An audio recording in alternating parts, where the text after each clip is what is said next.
So it was fairly easy for the builder to say, like, that's no problem, we can take out this window, make the window smaller so you can put the floor joist there. And we said, wait, how much is that going to cost? Yeah. And that is delays and costs.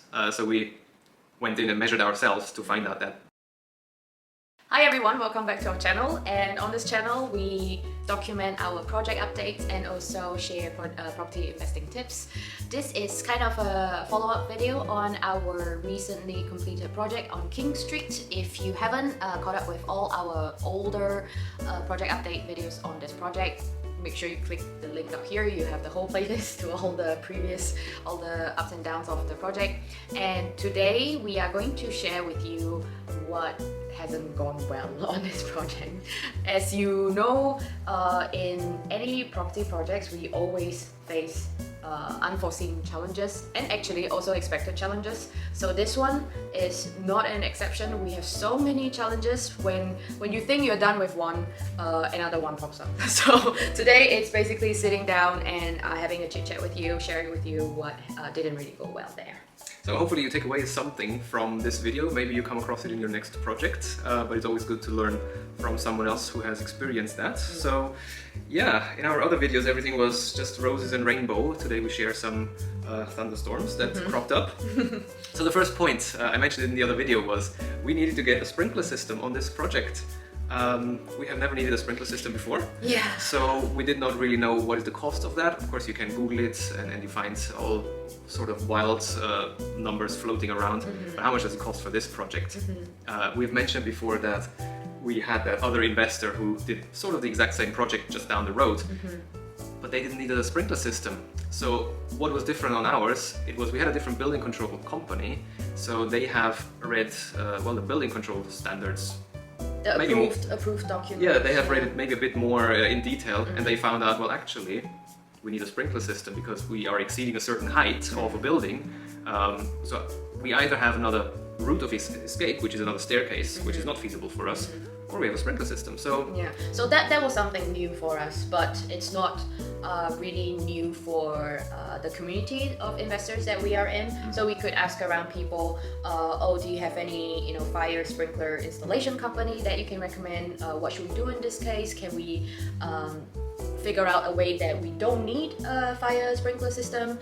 So we even got out a fire strategy company, like a consultant company, to look at our plans, and in the end they say, oh, you either need like I think external fire staircase or something, which is not possible in our building because on top of it is a dormer, it's a window, and it's just not possible, and otherwise you would need a full-blown fire sprinkler system.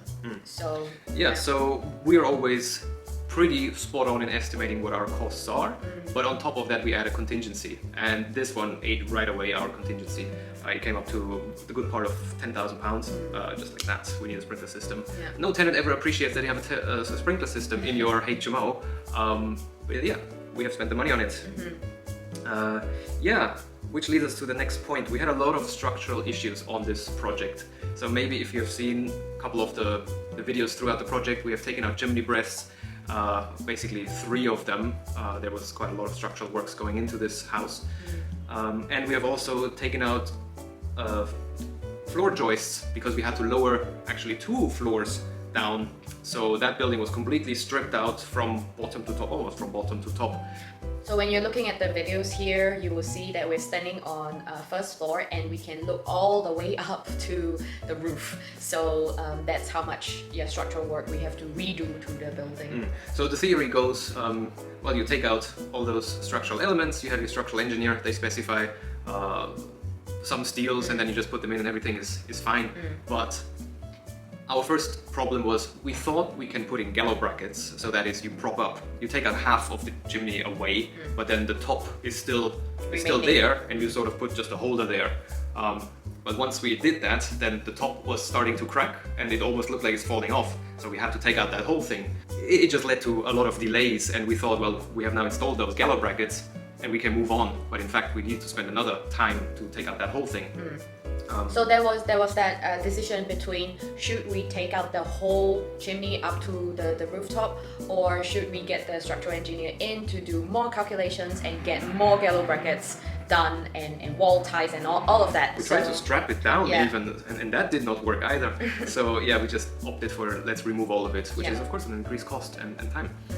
And then we were thinking, in our architect plans, we had the staircase, and we put the plans here that just go like this. You would see it on the plans. But our builder said, well, you cannot just have the staircase go like this, because you would have to remove the joists, which is another, you can prop it up with another steel, which adds cost and complexity. In the end, we opted for, why don't we just carve into that room 1, which is here. And yes, the room gets smaller, but we can afford to make it smaller, and it's still a double bedroom.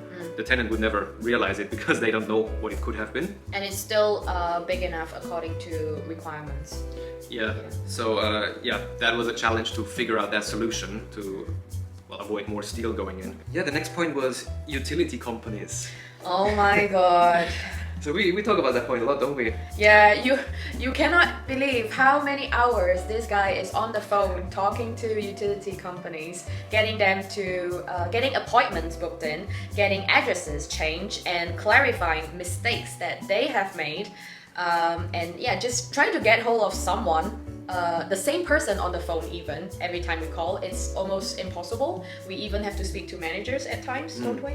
So we needed to get a new water connection, new gas connections, and new electric connections. So there's 3 different companies that need to come out and do something. We've started that project right at the beginning when we purchased it, and it took us all the way until almost tenanting the property until we had the final gas meter installed. It took more than a year. So that was, we knew it takes long, but that it can take so long, we did not know. So an example is, we wanted to get a gas meter installed, and we were with Bulb, the company Bulb, but then maybe you know they went into administration. So it took them so long to basically tell us maybe we should go to a bigger company because they cannot cope with installing gas meters at this time. So we've changed over to Scottish Power, and that is a whole different story. Shenanigans. And it took so long to get our gas meter installed. Yeah. And then the other thing was Water. The water connection. Finally, we got an appointment to get our water connection in, but right at that time, our builder decided to put a scaffolding in front of our property. To fix the roof. To fix the roof, exactly, because we needed a Velux skylight, and he just had bad timing of putting that scaffolding right there. We did not know he needs a scaffolding, so there was no point of telling him, don't put a scaffolding there. So yeah, that got delayed then to get the water connection in. But yeah, But then again, all these electric installations, some of them might have delayed the project by a bit, but most of it didn't. So it was just happening sort of independently alongside our project, because like having, water installation doesn't affect the build, having electric installation doesn't affect the build, having gas installation doesn't affect the build, only towards the end. So we only need to put the heating on for the wall paint to dry, for example. So utility connection, they're just happening really slow independently alongside our build. Yeah, so there's this concept of a critical path. So what needs to happen so that something else can happen afterwards. And we didn't need the new water connection because there was already water in there. We didn't need the electrics because there was electric in there. It's just we need 3 electrics and 3 gas and 3 water to split it up. Yeah. So that took a long time. Then another one in terms of like architect drawings, we found there was a difference in the building, in the front and in the back. But the architect only measured sort of the height of the windows in the front, and the builder went into the building and measured in the back. And the builder basically came back to us and said, if you want to lower those floor joists, they go right through this window here. We said, no, that cannot be. Like, why? Yeah. We have plans here, it doesn't. And he said, he insisted on it, yes it does. So we put 1 and 1 together. And we went in to measure it ourselves, and we realized that, both of them are right, but they haven't considered that the front wall and the back walls, the windows are at different positions. So we connected the dots, and then we told the builders, okay, then you bring it down, to this height. So we don't have to replace windows. So it was fairly easy for the builder to say, like, that's no problem. We can take out this window, make the window smaller so you can put the floor joist there. And we said, wait, how much is that going to cost? Yeah. And that is delays and costs. So we went in and measured ourselves to find out that difference in height, which saved us a lot of money. And for us investors, that's what we're looking for, value engineering. And actually, in a way, we could still then keep the original size of the window and not have a like half the size window for a bedroom, which, you know, it's not great for tenants.